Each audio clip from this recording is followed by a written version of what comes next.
Good morning. Welcome to North Country. Recently, I've had a number of requests to do a little something and say a few words about some puppy training. We did do a puppy training 101, and that mostly involved the young pups from when they were weaned up until the time they were 4 or 5 months old. Well, now we've got these adolescents that are 5, 6, 7 months old. I'm currently working with one that's 8 months old. Danny Luke bred and raised pup by the name of Sally. On my way to Vermont, visit with Danny and pick up a little female called Sally. I'm kind of excited about picking up this little girl. She's going to make this springtime an awful lot easier on me than just hanging out at the house. So we'll keep you posted on her progress as time goes by. Talk to you in a bit. There we are. We made it back in good shape. She's taking over our lives, all right. Too tall Sally. Now all she wants to do is lean on Daddy. Yeah, he stays right over here in the truck and rides good. Yeah, we're off to our first training session here, and we'll see how things work out. I'll keep you posted. She's a super nice, well-adjusted dog, and that's what good breeding does. She's 5 or 6 months old, and I'll keep you posted. Talk to you later. She wants to drive. We can't let that happen.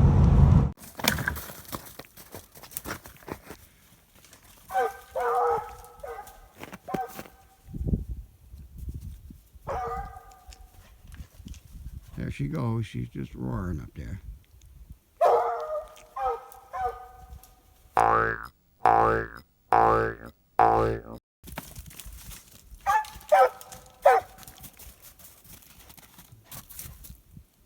Go find him, Sally. Good girl. This is how it starts. They get started like that. They get some sight chases and a woman. Next thing you know, they're trailing.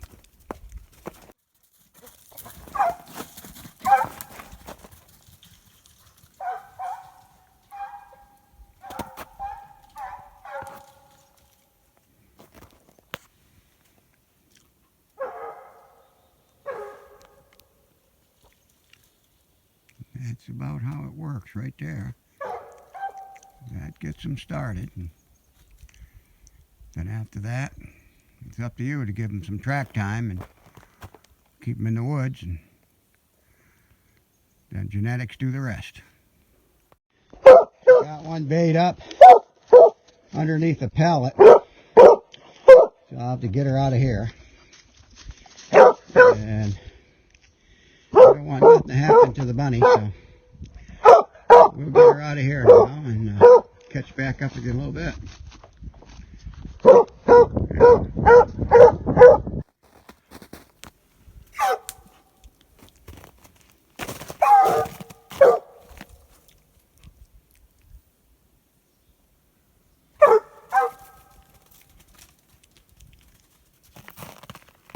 There she goes.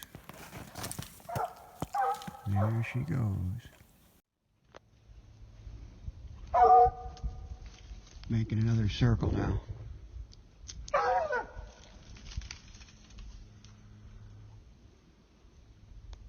I just saw the rabbit go by, but I didn't get a chance to record them. Now we got one bait up in the brush pile. Nope, underneath some pallets. So, hey, come on, good girl, good girl. Get out of there. Come on. Yeah, you're doing good. No, we're gonna go. Come on. Hey, time to go to the big pen now. All done with the puppy stuff.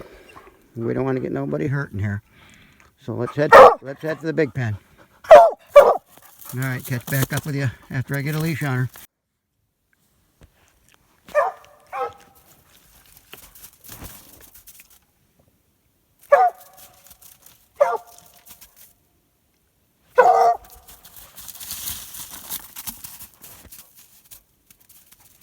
Is important. The more we can keep these dogs in the woods, these young hounds in the woods, these adolescent dogs in the woods, the more they're going to learn. I'm assuming that we've already got them out in the woods and they're going across streams. They're acclimated to water. They're acclimated to brush and all the things that they're going to encounter when they're in a hunting situation. But track time is the next most important thing. The more time that we can give them in the woods on track, the better off we're going to be in the long run to make a better track dog. You know, these dogs are born with an ability to do what they do. And genetically speaking, if we started out with the right hound, he's not going to backtrack. He's going to be close on his checks. He's going to hunt for game. He's going to do all the things necessary that are going to promote him into being a top hound, whether it's for coyotes, bear, rabbits, whatever you're running for game. Realizing that every geographical location is different, and we don't have the snow conditions in some parts of the country that we have here. I like to have poor conditions in my training situation. I like to be able to take that young hound who's now started by a sight chase, perhaps on a rabbit or two or three or however many it takes, and get those hunting juices going in that pup.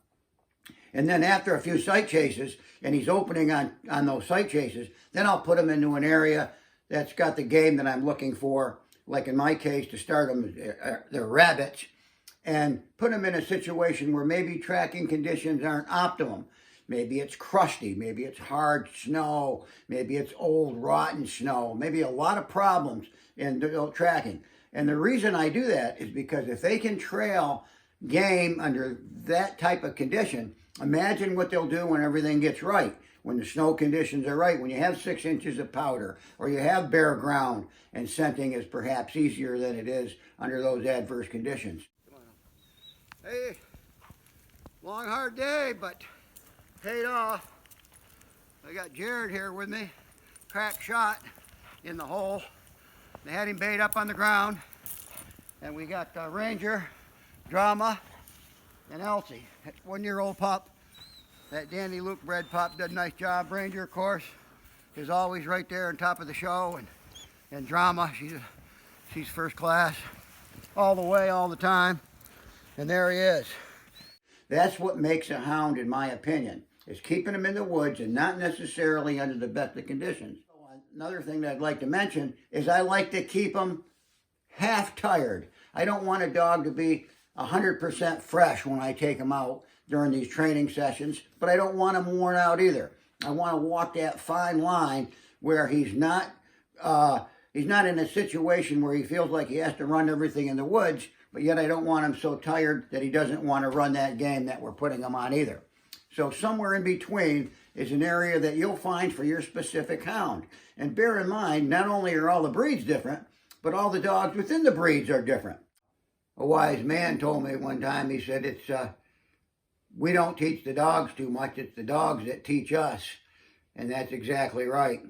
Assuming that we've done all the groundwork with our pup, coming, staying, loading, riding in the vehicle.